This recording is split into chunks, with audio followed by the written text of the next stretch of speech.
back to the Inside Right podcast, episode 2, season 2.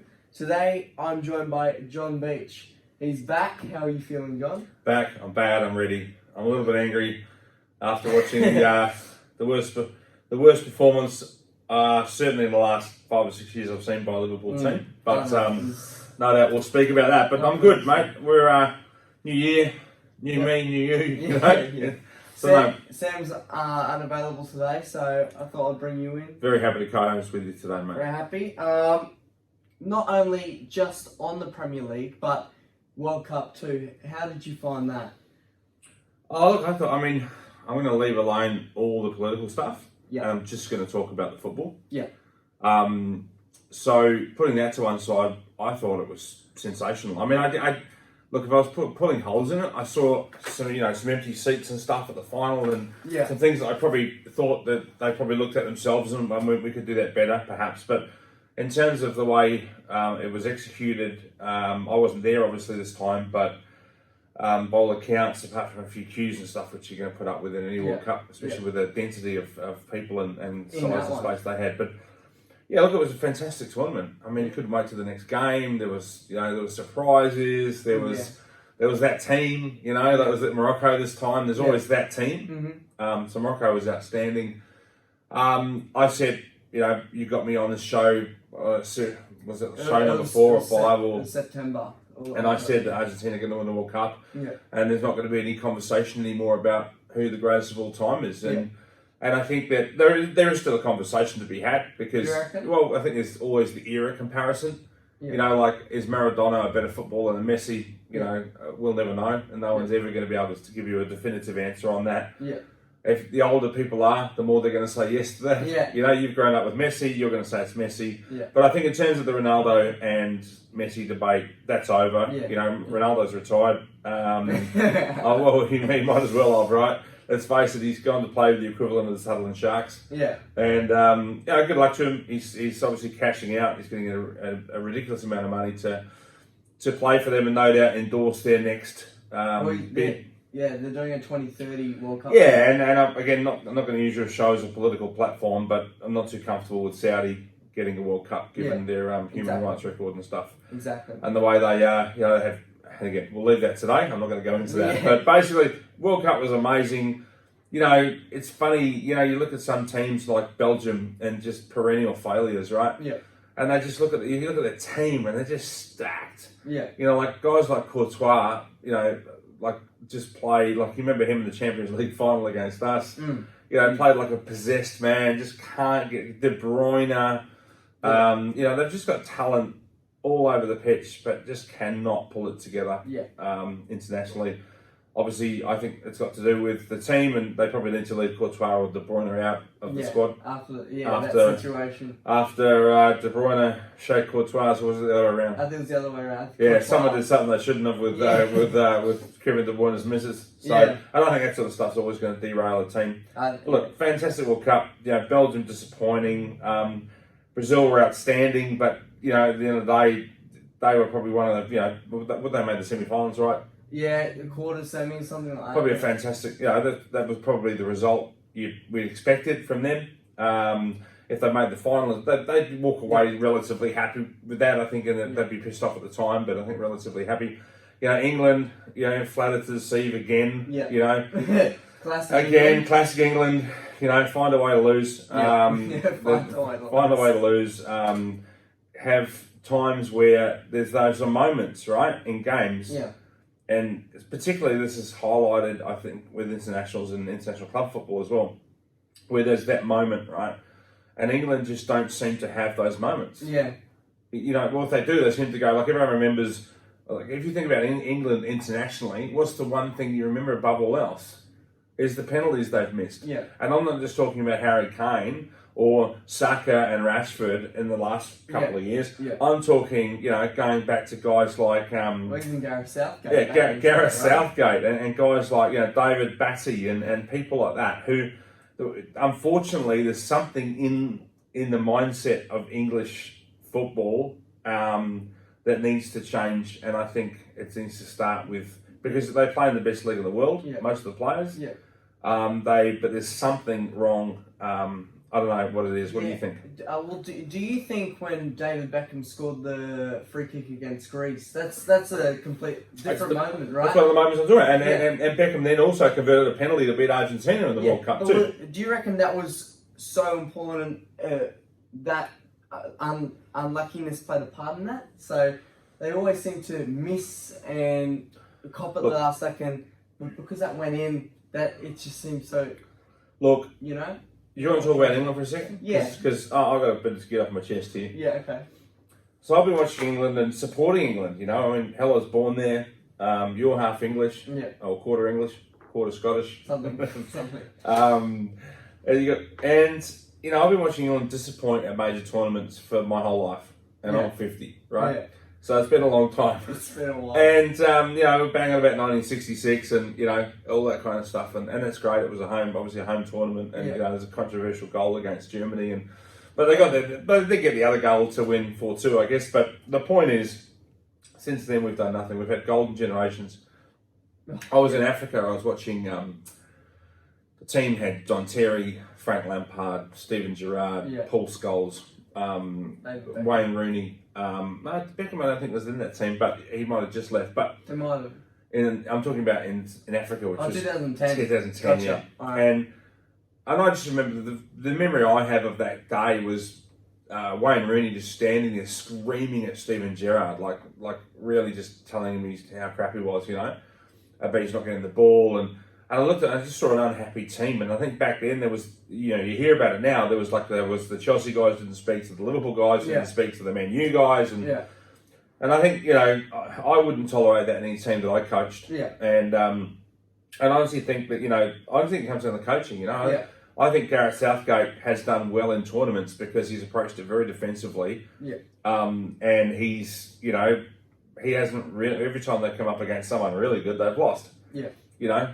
To be honest, and they tend to get past the teams like, you know, Costa Rica and the Perus of the world and guys like that, Denmark, but as soon as they come up against a France, you know, or Germany or Brazil, close, but they always seem to lose. Yeah, and I think, you know, but I think, you know, look, it's interesting because you can't play international tournaments as free as you might like to play in the Premier League, right? Yeah. So, you know, the Italians are famous for losing, you know, losing the first game and then going on to win the tournament by playing very defensive football. But I think if you've got a team full of talent, if I had that team at my disposal, and I had talent like, you know, like Saka and Foden and Grealish and Kane, and I had solid, Bellingham. I've got solid defensive midfielders and players like Rice. I'm pretty solid at the back. You know, I'm not playing not to win. I'm not going to put that team out not to lose. Yeah. And I feel that that's what they've done a lot of times. And, well, not a lot of times, all the time. And, you know, Trent's a great example. And I'm a Liverpool fan. I'm biased towards Trent. Yeah. But, you know, Trent, there's a reason he has the most amount of assists. Is that right? From a defender ever in the Premier League? Or is that Robertson, but Trent's third and he's 23. Yeah, so these guys he'll end up with the most. Yeah. Yeah, you don't play him. Not like, did he come on once? If So let me put this together. You've got a striker like Harry Kane, who's a gifted, brilliant poacher, right? Yeah? He gets on the end of balls, he's quick, he's big. Yeah. Yeah? And you've got a right back that can put the ball on a dime from 50 yards, and you don't play him, and you play Kyle Walker. Now that's a defensive move to me because you're saying that I'm going to try and counter the opposition rather than attack them. Yeah. And I don't like that. Yeah. And England managers have been doing it for a long time. They've done it. I remember watching Michael Owen sit on the bench for a long time. I remember Wayne Rooney sitting on the bench for a long time. You know, I think they've had these players. You know, Grealish hardly played in the World Cup. Yeah, and he's someone who runs the players. Yeah, Madison, you know, he's been killing it. So all I'm saying is that England tend to take a very conservative viewpoint. I mean, Trent Alexander-Arnold starts for Brazil. Yeah. He starts for France. Yeah? Yeah. You know what I mean? He starts for Argentina. Yeah. Because they're going out to try and beat you. Yeah. Not to not lose to you. Yeah, exactly. So, look, my summation of the World Cup, great World Cup. Super games, love watching them. Most amount of goals. The final was the best I'm going to say non-Liverpool because I obviously enjoy watching Liverpool games the most, but apart from last night. But I that final was the best game of international football I've ever seen. Yeah. Oh, I think it's one of the best football games I've ever seen. And I know for us it'd be 2005 Champions League final, but I'm gonna say they're the two for me. That World Cup final and for very different reasons, right? Very different reasons. Yeah. But if I took out all the Liverpool games, I think that's the best game I've ever seen. I'm glad you talked about that because when we get to soccer bollocks, I've got 2 questions about the 2005 Champions League. Oh, in a time frame. Yes. Oh, okay. All right. You were in the shirt today. Yeah, I got the shirt on today. Yeah. 5 stars. I was running a bit late. I just had to wear black because that's my mood today after watching us lose 3-0 to Brighton. Anyway. Can I run through a couple of Premier League games over last night? Mm-hmm. Aston Villa Leeds. Aston Villa won 2-1. Now, Unai Emery has taken charge of Aston Villa for 5 or 6 games now.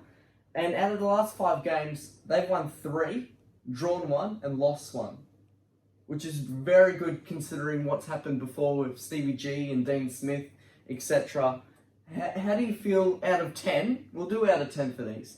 Out of 10, how well you think Unai Emery has gone so far? And will he be a big success for Aston Villa?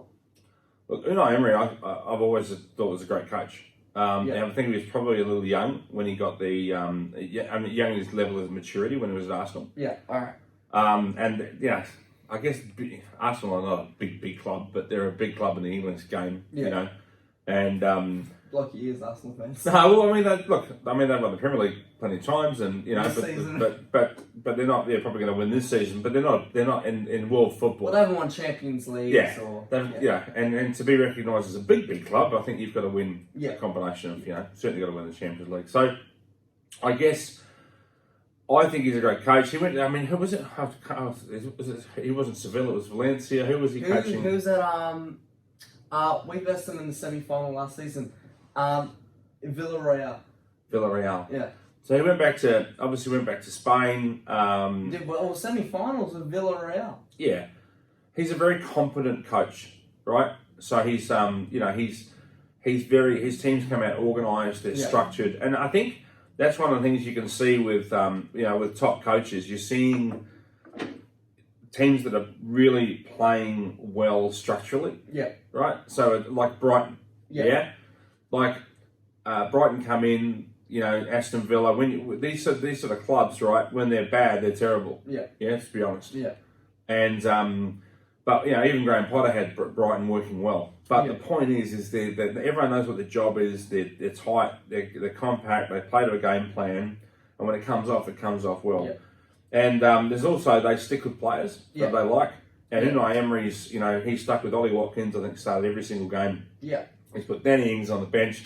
Said, sorry, Danny. But I'm saying Danny realises now that he's probably going to be the second option. He's the number 2. He's also backed the kid that I saw play out here earlier in the year, Leon Bailey. Yes. He plays for Jamaica, I think. Yeah. Yeah, he's a good player. He was the best. He was my player of the tour, the pre-season tour in Australia. Yeah. So he stuck with them. He's I love Stevie, but ultimately Stevie has to prove himself at a club other than Rangers. Rangers and Celtic would be a dream for a coach, right? Yeah. Because you're either going to come first or second every year. Yeah. Just on sheer money. and well, obviously money buys the players, right? So I think that to go somewhere like that was a dream run for Stevie. He's now got to go and think about what his next move is. Well, there's rumours he's going to be the Polish manager. Yeah, I don't know what the upside would be to that because Poland are not they're not going to dominate European football. Yeah. They're probably a safe option. Where would you go then? I go to the Championship. I would go to the Championship. I would go because he's not going to. Let's face it, he's not going to get a job at the top. Well, he's not going to get the top level of English football, right? Yeah. So he's not going to get a job at Man City or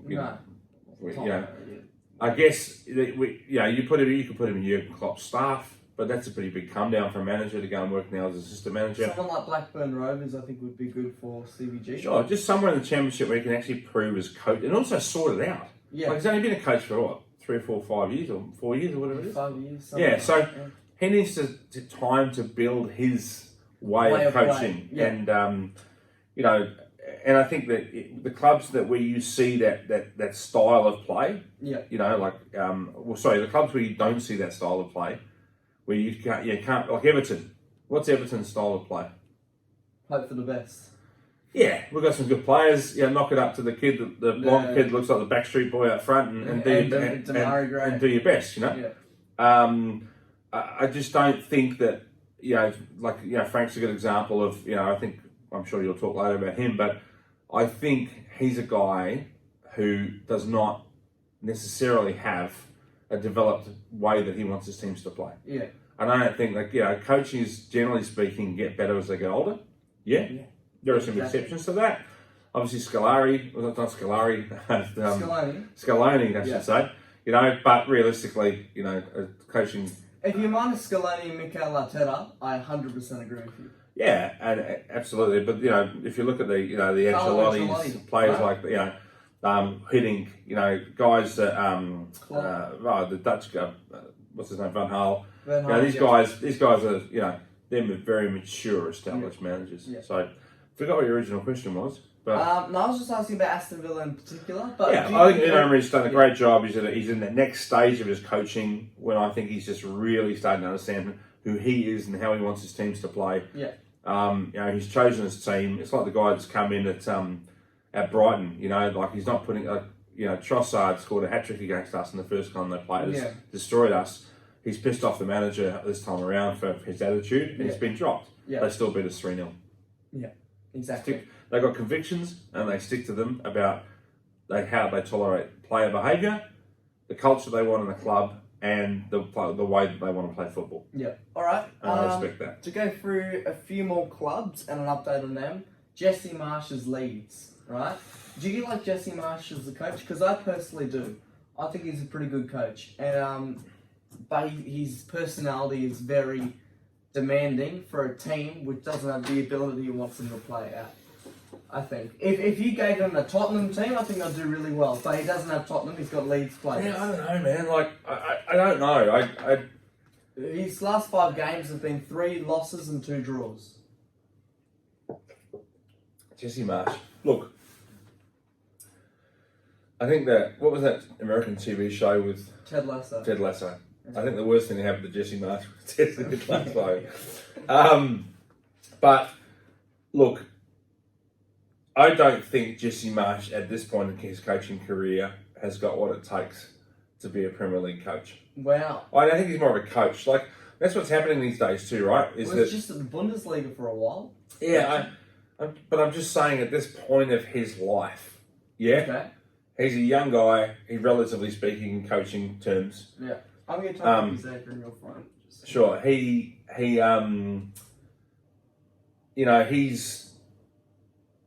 play an exciting brand of football. Or try to. They've lost a couple of big players. 49. Last season. Do I think that Jesse Marsh is? You asked me if I think he's the goods. Yeah. He's okay. Out of 10. 6. I was going to say 6 too. Yeah, if Jesse Marsh lost his job in the next 2 or 3 weeks or 4 weeks, I wouldn't be surprised. Yeah, there you go. Moving on to the Manchester derby. It was 1-0 to Jack Grealish, just over an hour. He got subbed on 2 minutes before that. 1-0 to Man City, and then Man United put it 2 goals away just before the end of the match with Marcus Rashford getting the winner. What do you think? Man United haven't lost since they got rid of Ronaldo and he retired, right? Exactly. Or drawn. Yeah, so I think, I've stuck. I don't change. I hate Man United. Yeah. Let's be honest. Yeah. I'm not going to give them too much credit. Look at the scarf though. Yeah. You got to tip your hat to Ten Hag. He's come in and I said before, he's mature. He knows how he wants to play. He doesn't put up with any shit from the players. Yeah. And he's moved. Ronaldo forced his move from the club in a way that, in my opinion, disgraced himself. Yeah.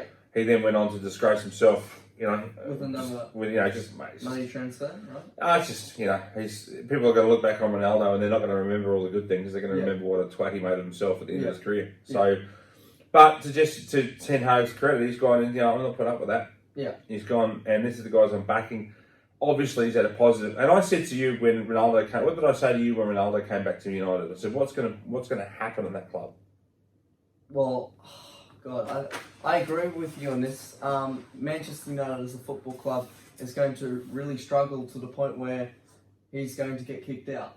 Yeah, because he's going to make it about him, but also what he's going to do is he's going to stop players in front of him. Oh, it's all about him. It's all about him. So was it this season or last season? No, this season. He got subbed off, he kicked the water bottle, carried on like a dickhead, sat on the bench. Well, no, he and then went Rashford, in the tunnel. No, that was another game, but first of all, then Rashford went on to score the winner.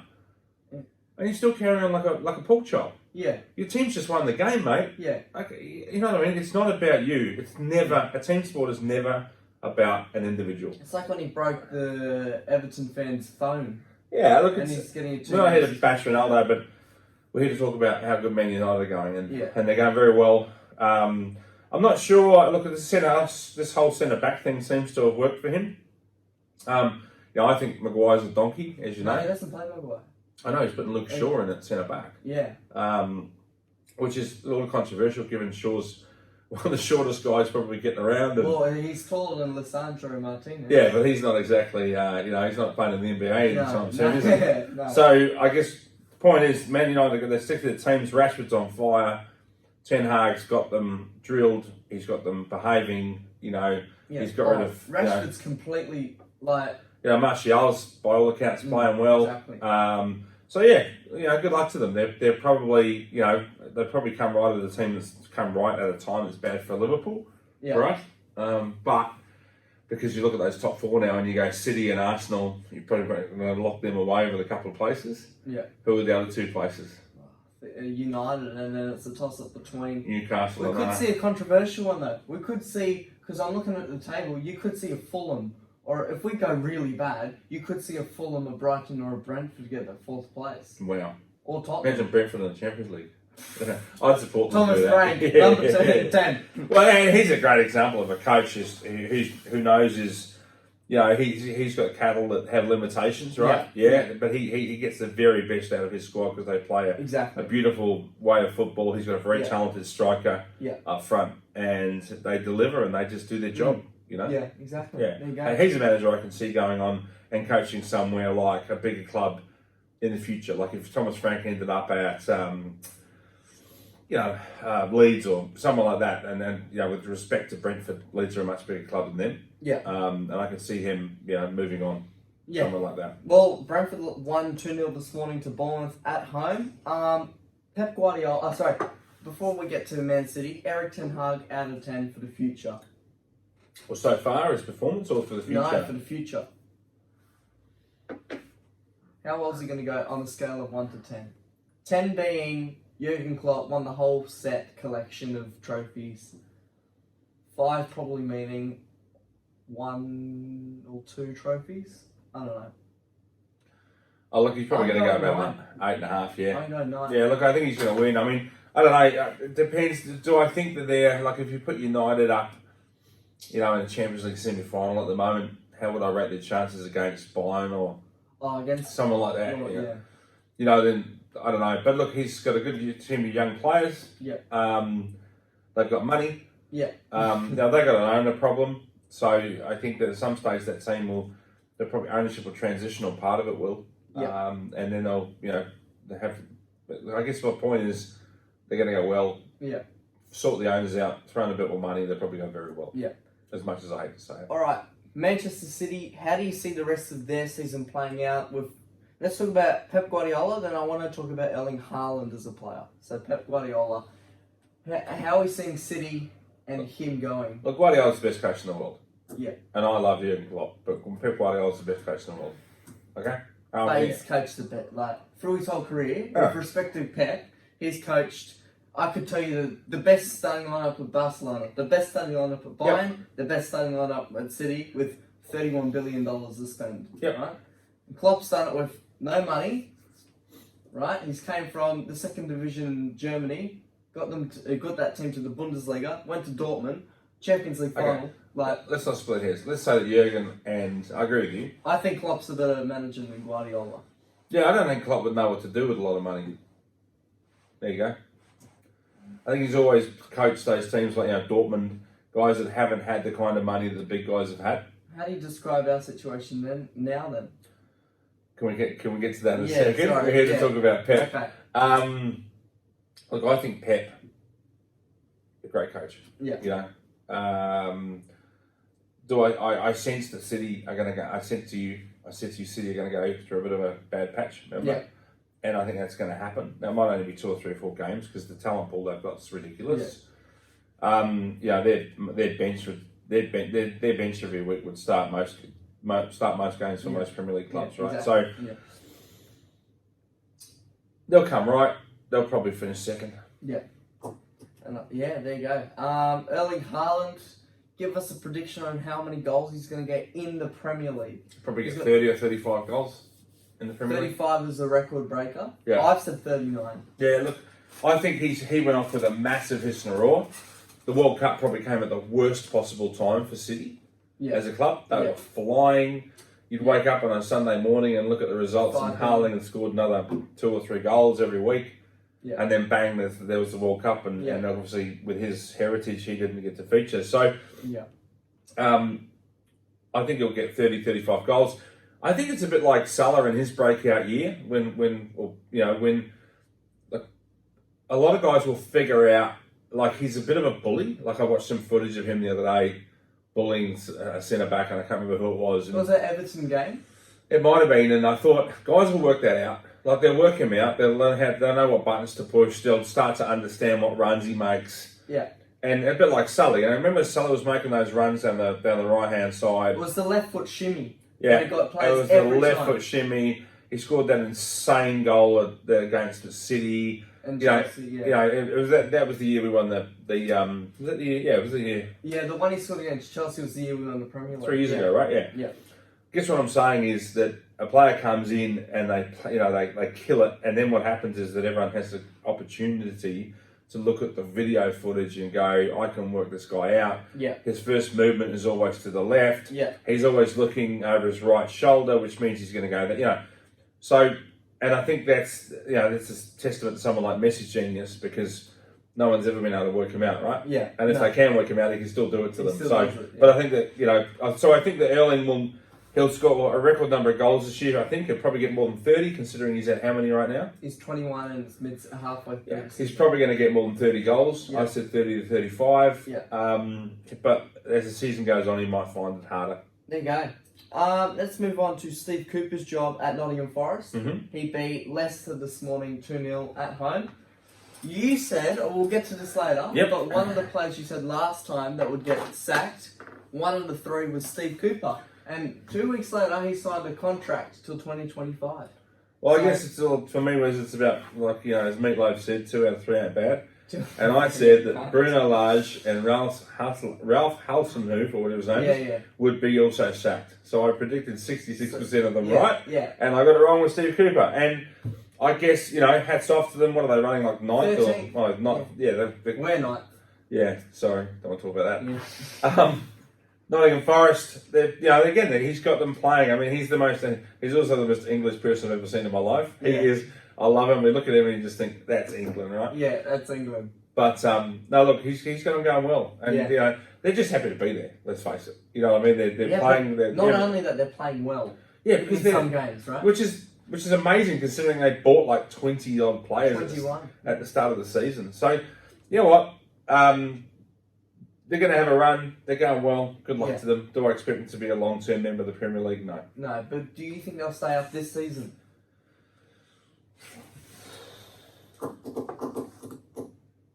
No. No. They go down. Let's move on to... I've got a few more clubs before we get to Liverpool. Let's talk about Newcastle. Eddie Howe. Out of 10, how's Eddie Howe gone so far? You've got to give him a 10. Yeah. You've got to give him a 10. He's, I sort of thought, Eddie Howe, he did good things at Bournemouth. Well, there's a lot of guys that can do things there's a lot of managers that can do things at, like, a club that doesn't have expectation. Yeah. Right? So, and you brought one up before, Thomas Frank. He's killing it at Brentford, What happens when he takes charge of Everton or, a club with big Aston Villa, or, a club with bigger expectations. So I think that we really never. Eddie Howe, I think, was talked about for the Arsenal job as well.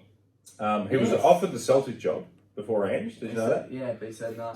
He said no, which is probably a good move. Yeah. Yeah. Yeah. Because he would have gone up there, probably, with respect to Ange, he would have done the things that Ange has done, but he probably would have won the league. Yeah. Yeah.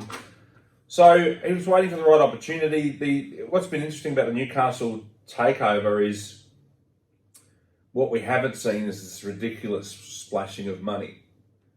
My God, $484 billion. That's how much money they've got. Yeah. But they haven't spent a lot of it yet. No. Like they bought players like Botman. Botman, yeah. Yeah, you know what I mean? Botman sounds like a shit superhero. No, but I'm saying that it's Botman. Botman. No, we can't say that these days. I wonder what Botman's famous for. Anyway, so I think that I think it's his 10 out of 10, mate. And Chris Wood, he bought Chris Wood, and sure he doesn't start much, and he's doing a lot with not a lot. Yeah. Yeah? Yeah.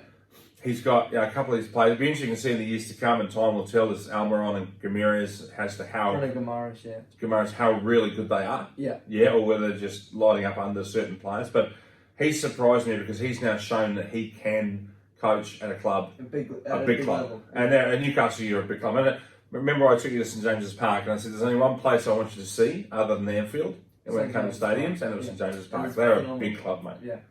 Yeah, the thing about Newcastle is this time last year, so January 2022, and this is probably December 2021 as well, but they were bottom three, right? Yeah. New owners, first home game back, the fans after new owners, the whole stadium was so loud, like Anfield, right?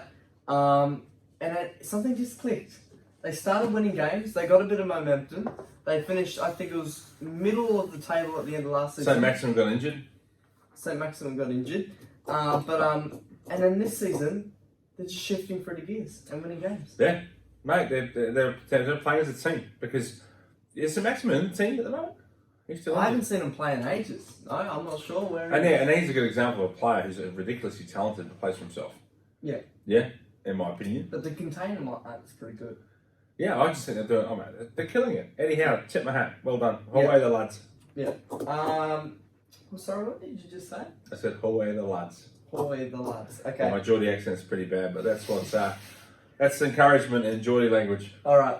Now moving on to the club version of England, Tottenham Hotspur. Yep. Let's talk about Antonio Conte, Premier League winner with Chelsea. And can't do it with Tottenham. So what's going on there? Because it's funny because he'll have 3 good games and then he'll lose at home to Aston Villa or something like that, and you just know. Well, I think it's frustrating. Classic Spurs.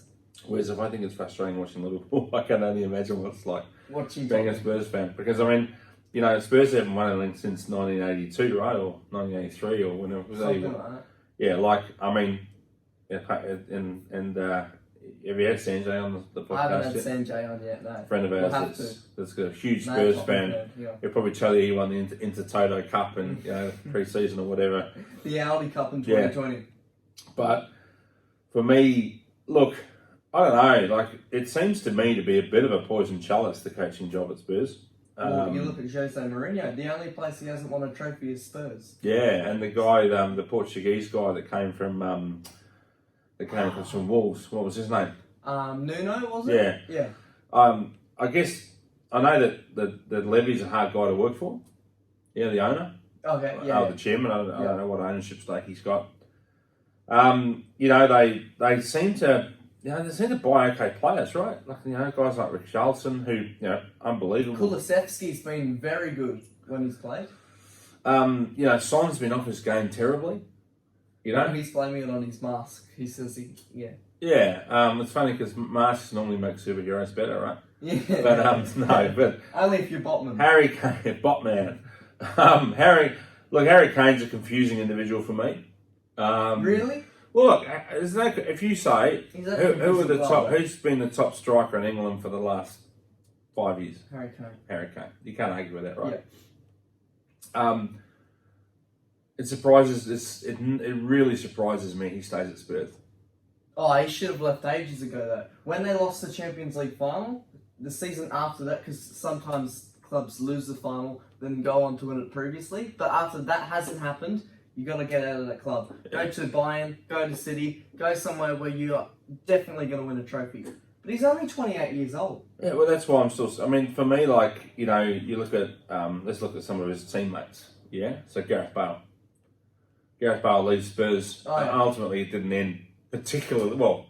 It's funny, we talk about Bale's club career is not ending well or whatever, but he still walked away with 5 Champions Leagues. 5 Champions Leagues. Scored an overhead goal in Champions League final. Yeah. But he wasn't loved by. I think the thing was he wasn't loved by the Madrid fans. Yeah, because I think he plays for himself too. But sometimes that's that's a hallmark of a Madrid player, though, right? You know what I mean? Yeah. Ronaldo, you know what I mean? Like you go back through anyway. But I guess the point about Spurs is I'm surprised that Kane stuck around. If I was Harry Kane, I would have moved on. Christian Eriksen's another example. Oh, you know who the other ultimate example is? Luka Modric. Look at Modric. He was at Spurs, went, you know what, stuff this, I'm going to go and play for a big club. And he did, and now he's got, considered to be probably one of the top 10 players of all time. D'Or. Yeah. If he didn't leave Spurs, he's not got any of that. So Spurs, I know we didn't start talking about Harry, but surprised about Kane, and unfortunately Kane probably won't now. You know, he had an opportunity, he could have gone, I think he probably could have gone to United. Yeah. I would have gone to United if I was him. He probably could have gone to Madrid. He probably could have gone to Munich, and if I was him, I'd still go. As for Conte, will he stick around? He doesn't seem to want to stick around in places where he doesn't get his way or get the players he wants. No. I saw a meme the other day about Spurs, and it said that, and basically the context of it was, that you think, you give people a hard time for not believing in Santa, right? Yeah. But you think about that, but then there's people out there that still believe that Spurs are a big club. The Spurs are a big club. Oh. So, yeah, look, mate, Spurs are, they'll always be competitive. They'll always be there or thereabouts. They'll probably fringe European competition, year to year. Yeah. Europa League. Yeah. They should, in my opinion, should never have ever gotten rid of Pochettino. Yeah, there you go. Conte out at 10 so far, though. 7.5. 7.5. All right. Moving on to, we've got 3 more clubs here. Crystal Palace. Yes. Patrick Vieira. Give me an out of 10 and give me a summary on how well you think he's done at Crystal Palace and what you think their aims and ambitions should be for the future. Well, I think Palace, for me, under Vieira, they've looked more organised. Yeah. I think with Crystal Palace, you never quite knew what you were going to get week on week. I still feel like it's a little bit like that. Yeah, but I still feel he's got them playing better. Better. I think last season, when did he come? It was last season, right? I think it was roughly 2 years ago. Yeah. Yeah. I think he probably had a little bit more cattle last year. Yeah. He had Gallagher, who was playing every game and playing out of his skin. Yeah. He went back. Chelsea. He was on loan from Chelsea. Goes back to Chelsea. Can't play. If I was him, I'd be going back to Palace in a hurry. But I think that Vieira, he was a fierce competitor. Yeah. He was a midfield general. He was a midfield boss, and to me, he's carried that through to management. I think he's got them organised. They are a small club. I've been to Selhurst. I've been to Selhurst Park. It's a small stadium. Yeah. It's very well supported. It's a great part of it's a great part of London. They love their football. Yeah. And he's got them performing, pretty well. They're about 12th or something in the Premier League. Yeah. 12th, 13th, sitting around there, mid-table. That's a good. If Crystal Palace stay out of the bottom half of the table, that's a good season. Yeah. A really good season? Yeah, a really good season. Probably to have a cup run. Cup run. Have a cup run, have a cup. Let's face it, they're not gonna win anything big. They're probably, if they could have a cup run in the EFL Cup, the FA Cup, that's a good season. I didn't know this, but my mate who's a Crystal Palace supporter, Tom Staples, he told me that I'm paraphrasing here, but when you win one of the domestic cups, you go to European football. Did you know that? So if you're a team who's not in the top 7 of the Prem and you win a cup, you go to a European I didn't realise if you won the EFL Cup. Yeah. Yeah. Well, you go to the Conference League. You qualify for like a Europa qualifying round or whatever, and you could make it. Cool. I didn't know that. But I thought it was pretty cool. 2 more teams. Liverpool. Next. All right, we'll quickly go through this. What is the issue? There's a lot of talk about many different things. Is it the midfield, the defence? Is it both? Is it the attack? What's going on? Is it Darwin? The issue is the core of the playing group that killed it 3 years ago and won the Premier League basically almost without losing a game. Yeah. That also won the Champions League. The core of that playing group is still all there in the same positions 3 years later. Yeah. Yeah, exactly. That's the problem. If you already want me to go, what's the problem? Yeah. That's the problem. Yeah. And Jurgen's not owning up to it in press conferences and stuff because he knows. Yeah. But he's not being given the money and he can't talk badly about the club. Yeah. I mean, we've spent a lot of money. You know? Yeah. We've spent Núñez, Gakpo and, and Diaz. Well, Verge was part of that, part of that team. But Verge is part of the problem, to be honest. Yeah. You know, if you look at that, well, the guys I'm talking about in that core are Robertson, Virgil, Henderson, Fabinho, Salah. Now, these are the guys that are aging, right? They're not as good as they were 3 years ago. Okay. Name me one of those guys that's a better player today than he was 3 years ago. I'd say Mo's the same player. No. Okay. Mo was ripping up. Mo was scoring Puskas type goals 3 years ago. Yeah? Okay. He was cutting off his left and banging them in like, banging them in like Erling Haaland was earlier this season. Yeah? For fun. He's not doing that anymore. Yeah. Plus, the team has to go well for Mo to shine. So, but what I'm saying is Verge is not a good player as he was 3 years ago. No, Henderson's not a good player as he was 3 years ago. No. And we've replaced players and we've bought, but we haven't gone out, and this is you talk about Jurgen being able to do well with small budgets, and he's done very well because what Jurgen does, he takes a player worth 30 mil and he turns him into a player worth 100 mil. Yeah. And Mo Salah's a fantastic example of that, yeah. And there's lots of, there's others. But we've also got a lot of injuries, and everyone has, you don't want to hear about injuries, but Chelsea as well got a lot of injuries at the moment. Yeah. We've got, if we were able to put our best team out in the park, we'll be very competitive. But I will say that our midfield is a massive problem area for us. Question, hypothetical question for you. Is that the right word? It doesn't matter. Yes. There's no other club that's kept their same midfield for this long. City's midfield 3 years ago wasn't Rodri. They had, I think it was Gundogan, David Silva, and Fernandinho. It's completely different. It's now Rodri, Kevin De Bruyne, and Bernardo Silva. Right? Things have to change because that midfield's so important. You did probably, arguably, the most running. You're going to be back, forth, definitely the most running, yeah. Right? So it's the most fittest. You have to be the most fittest position. That's the most fittest position on the park. So Thiago's come to us at the end of his career. Let's be honest. Yeah. Henderson is. I got an immense amount of time with Jordan Henderson. He's massively overachieved, in my opinion, for his ability. Yeah. All right. Yeah. Fair know enough. What I mean? And Fabinho, for some reason this year, just doesn't look like the same player he was. Last season he was banging them in against Man City, and a couple of years ago. 3 years ago. So that's the problem. And let's face it, the top midfielders in the world, the guys that we want to buy these days, cost north of $100 million. £100 million or euros. Yeah. And our club doesn't want to spend that. They want to buy Cody Gakpo, who's a great player, right? Yeah.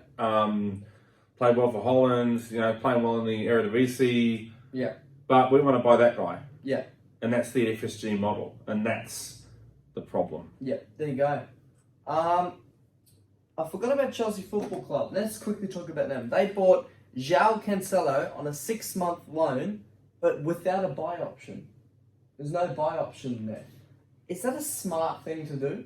It feels like the new guy, what's his name, the guy that bought Chelsea? The American guy? guy? The owner? Yeah. I don't know his name, but it feels like he's playing as fantasy football. Yeah. Like, you know what I mean? It feels like a guy who probably doesn't know, and that's not to say Americans don't know a lot about football, but he probably doesn't, he's just got a ton of money, right? Yeah.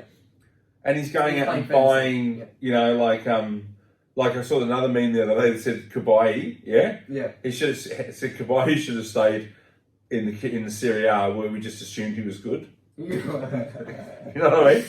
Yeah. And like we've gone out and we've gone, bang, bang, João Felix, not João Cancelo, you mean João Felix? I mean João Felix, yeah. Yeah, that turned out well, didn't it? Two for the challenge in his first game, and off he goes. But look, mate, it just doesn't feel like it's connected, and maybe Graham Potter's not having a lot of say on who they buy. Yeah. I mean, Felix is an interesting one. I guess he's that Mason Mount kind of a player, in terms of... he's a centre forward. Well, I don't think he is. I don't think he's a centre forward. I think he's a more creative player, in my opinion. Yeah. That's why he didn't necessarily fit in Atletico, because ultimately... Because they play a certain style and it's rip, shoot and bust. Yeah. And it's everything Diego Simeone was as a player. Yeah. It now is transferred into the way he plays. Yeah. So, a very aggressive, forthright, in your face, yeah. Get the ball forward, have a strong centre forward kind of a game. That's how I see Atletico. Yeah. And he doesn't fit into that. Yeah. Well, there's a rumour that Weghorst was only bought by Man United, or on loan for 6 months, because they wanted João Felix. So when João Felix's time's up, and it's the same time as Weghorst, then they buy João Felix.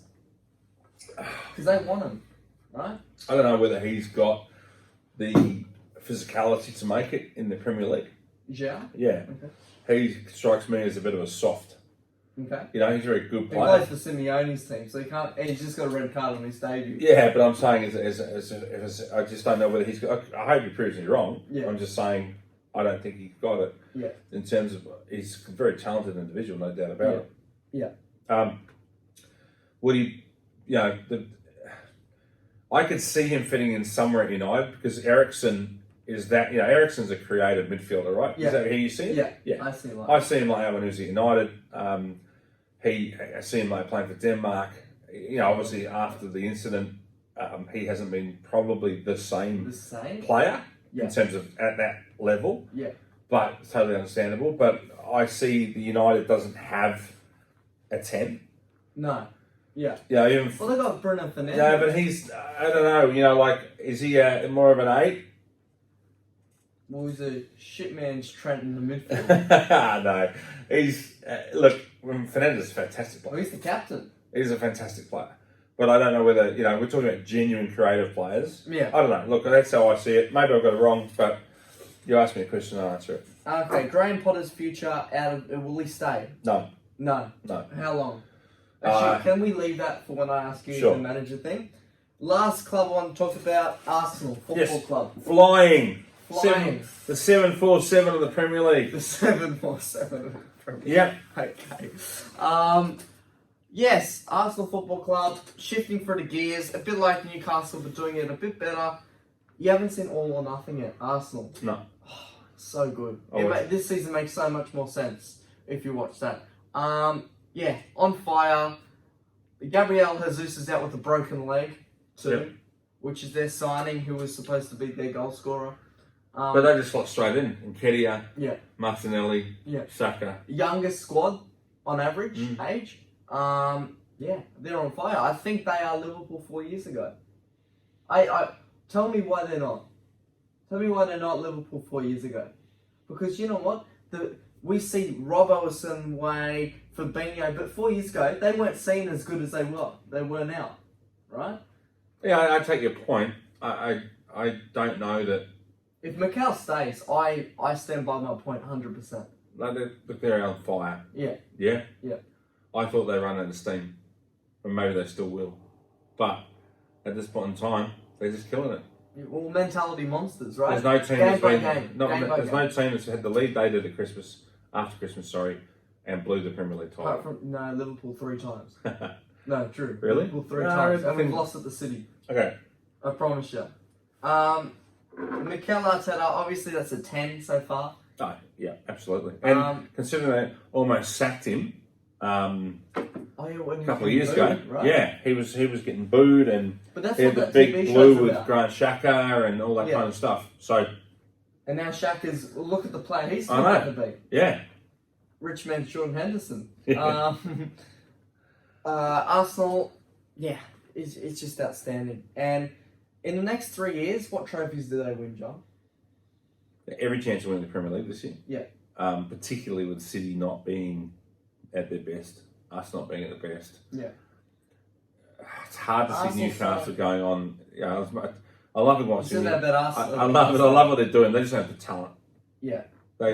You compare okay, let's look at the starting lineup of Newcastle United, the starting lineup of Arsenal. Yeah. How many Newcastle players get in the Arsenal starting lineup? Botman.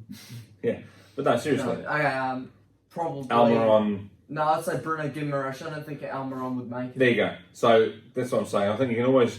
That's always the thing I used to like to do. Say, of my team and their team, who would make the starting lineup of which team? And it, generally speaking, gives you an idea as to who. I remember I saw a few years ago. I saw the combined Man United and Liverpool one from 3 years ago. Okay. And there was no Man United players. There's no Man United players in there. There would be at the moment, I tell you. All right. Just to wrap up segment 1 before we get into a few games. I'm going to go through a few things you said last time you were on. Yes. And see if you still agree with what you said. Shoot. Premier League winners, you said no doubt will be City. All right. You said it will come to a point in time where Arsenal will struggle and City will take off. Hasn't happened yet. Still could happen. City. It'll be City or Arsenal. And who are you going with now? I still think it'll be City.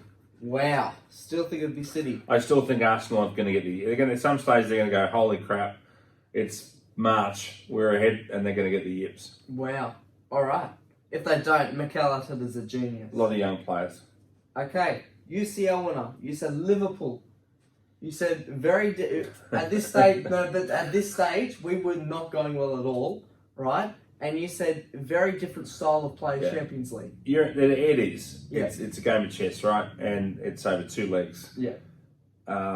So it just suits us. We get the advantage at Anfield. Yeah. You know, the game's slower. Players like Thiago, who can struggle with the pace of the Premier League, come into their own because the game's a lot slower. Yeah.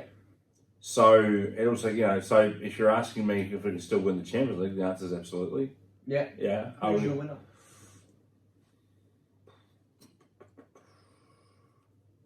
I've still gone with Liverpool. Sam's gone with Bayern. PSG be a chance, wouldn't they, with Messi on fire? Yeah, well, there you go. Damo at the cafe said PSG. PSG would be. I mean, Mbappe, Neymar, and Messi. My goodness. Yeah. My goodness. My goodness. Is that the best 3 you've put together in history? No, Suarez, Neymar, Messi. That's not a discussion. So you wouldn't put Mbappe in that? No. In all their primes, no way. Wow. Mbappe hasn't hit his prime yet. He's got a that's hat trick he hasn't hit his FA. prime yet. So He was the golden boot at the World Cup. He had a hat trick in the final, but doesn't make your top 3 starting. No, if we're looking at all that, he hasn't hit his prime yet, so I can't really. Okay. Well, he doesn't take Suarez's position. He doesn't take Messi's. Neymar's probably the only debate, but over, it's hard to compare ages. Suarez. Nah. There you go. All right, that's fine. So PSG, are they your winners for the Champions League? Liverpool, PSG. I've just got to give you one, right? Yeah. Liverpool. Wow. Stay with it. Staying with LFC. All right, World Cup winner. You got Argentina correct. Correct. There you go. We'll skip past that. Now let's go to the domestic trophies. It's always a toss-up, but we need one. FA Cup winner. I might look up who's still in it, actually, because we're not. Oh, no, we've got a replay, don't we? Yeah, we're playing Wolves. United win the FA Cup. Okay, Man United won the FA Cup. And the League Cup, it's up to the semi-finals. Man City have been knocked out by Southampton. Off my memory, it's Nottingham Forest versus Southampton. And then it's Newcastle and United. Newcastle in the League Cup. I think this is identical to mine, or very close. It'd be nice to see them get something too, right? Yeah. Oh, exactly. 100%. All right. This is the question we've all been waiting for. Who are the next 3 managers to get sacked? Is it 2 out of 3 ain't bad again? If Frank Lampard's not sacked in the next 48 hours, I'd be very surprised. So I just think, how many... I mean, unless he's got a clause in his contract that says there's a huge payout or something, it's very hard to see him not get sacked. Exactly. Yeah. The guy that's come in for Southampton come in from like he wasn't even a Championship manager, was he? He was a League One manager. League One at Luton. Yeah. Look, maybe they've just accepted they're going down, and he'll be the guy to rebuild the club. Maybe, yeah. Maybe, and that's just it is. But yeah. they're still bottom. He's apart from he got a good result against City in the League Cup, but big clubs tend to not take that competition very seriously. Yeah. I think the next 3 managers to get sacked. Well, you said so. Frank Lampard locked in. Frank locked in, 100%. I think Jesse Marsh has got problems. There you go. Oh, okay. Yeah. Jesse Marsh in. I think Jesse Marsh has got problems, and I would say the Southampton guy, but give him a bit of time. I think they probably accepted the fact they're going to go down this year. Yeah. And the other guy I think is going to go get sacked is David Moyes. Wow. From West Ham. Yep. Because we asked you about that last time. You said no, David. No, I thought he had no currency, but since then they've pretty much just gone a downward spiral. Exactly. Yeah. Exactly. I can see David Moyes going back to Everton. Wow. They'll be they loved him. Don't forget, I mean, it was only United that came from that made him leave. He had that Everton team playing like we all know the Everton teams were, dogged, resilient, played above themselves, playing a bit like Brentford, you know what I mean? Where they just playing to an 11 every week. Yeah, exactly. All right, who am I time? Now, I've got 3 for you. I don't think you've got any for me, right? I've got soccer bollocks ready for you. Which will be our last thing we'll do. All right, who am I? You can't see the reflection of this, can you? No. No, all right. Hit me. Who am I? I'm currently the top scorer in my league. I've won the UEFA Best Player Award and 2-time FIFA Men's Best Player. I once scored 5 goals in 9 minutes. There you go. Now, do you want your bonus question? Yes. Bonus questions are usually teammate questions. I've played alongside these players: Marco Reus, Matty Cash, and Dani Alves. If you want me to repeat, I can. Can you give it to me again? I'm currently the top scorer in my league. I've won UEFA Best Player Award, and I'm a Robert Lewandowski. Yes! Ding. I'll get a ding something. Alright, the next one should be very easy. Alright? I'm a legend of the game. I feel like you already know who it's going to be. I wouldn't have thought so after that. Yep. I've been world champion more than once. I'm the all-time leader goal scorer with over 900 goals. Who is it? Bonus? Bonus clue? Sure. If you hear this bonus clue, you're going to know. Oh, it's this guy. I'm Brazilian. Can I have the first one again? Wow. I'm a legend of the game. I've been world champion more than once. I'm the all-time leading goal scorer ever with over 900 goals, and I'm Brazilian. This is bad, John. Come Did he die recently? Yeah. Pele. There you go. No, I was confused because I thought Romario held the record for the most amount of goals, and he did win the World Cup with Brazil, so that was my only hesitation. That's why Yep. All right, this last one's got to be if you get this one, round of applause. You won the game, right? Okay, I've played for 2 Premier League teams. Some trophies I've won include the Champions League, the Super Cup, and a 3rd place medal in the World Cup. I currently play in the French League. This is a real hard one. If you get this one, it's well done.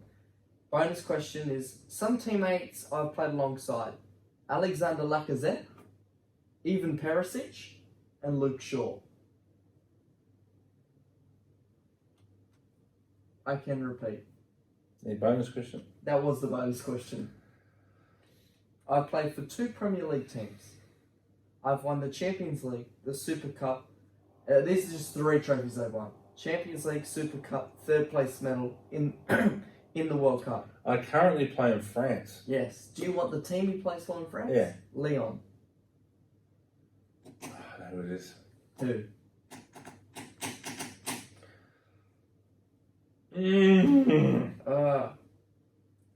We spoke about it the other day. I know. He's played alongside Lacazette, Perisic, and Luke Shaw. No. He has. I know. He played for United. Did he? Well, Luke Shaw played for Southampton before he played for United, so Yeah. I don't think he played for Southampton. I don't know. Who was it? Dejan Lovren. Oh, I got him. So I played for Liverpool and Southampton. Yeah. Third place, Champions League, Super Cup. Yep. Lacazette currently, even Perisic in Croatia, and Luke Shaw at Southampton. Got it. Bang. We'll be right back with the Talking Soccerbolics quiz. G'day and welcome back to the Inside Right podcast. I'm Wes. I'm Sam. And we're the teenage dynamic duo of football, giving you everything you need to know about the beautiful game. Alright, the Talking Soccerbolics quiz.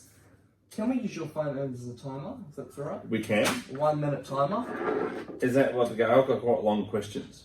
Is that? Oh, well, hey, it's up to you. You're the guest. You can choose.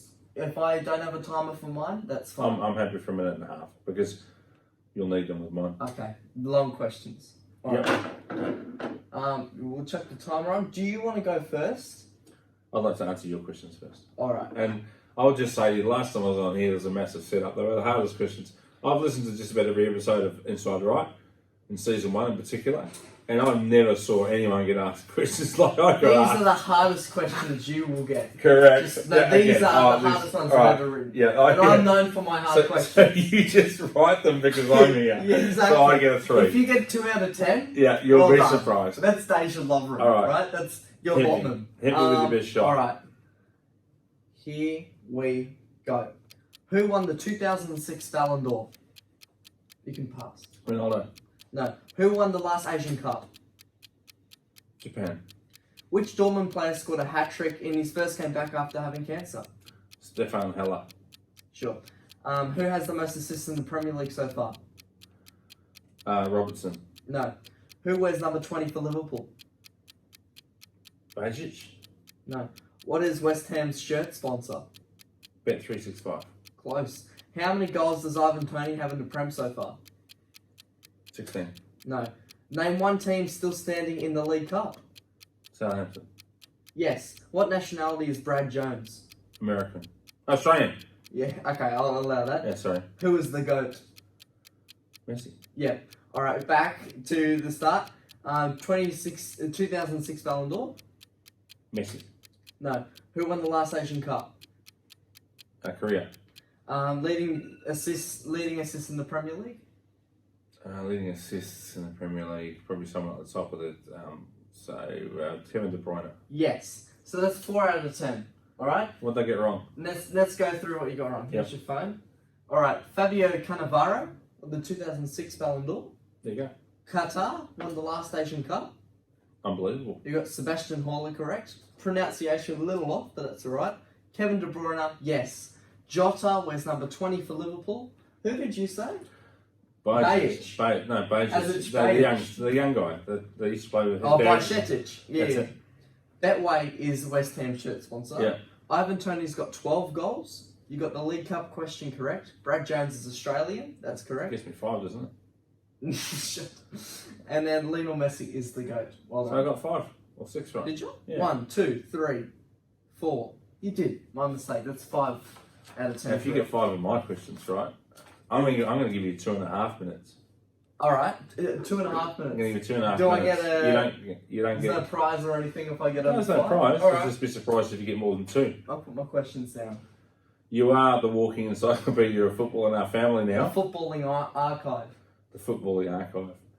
All right, I'm going to put the timer on here, and your 2.5 minutes starts now. Name the starting striker for Liverpool in the 2005 Champions League final. Pass. Name the Milan player in the same game who scored twice before half-time. Maldini? Maldini scored, but that is incorrect. Yep, next. Who was Frank Lampard's first ever Premier League club as a player? Pass. Who is currently, as of last weekend, the top scorer in the Eredivisie? Oh no. As of last weekend.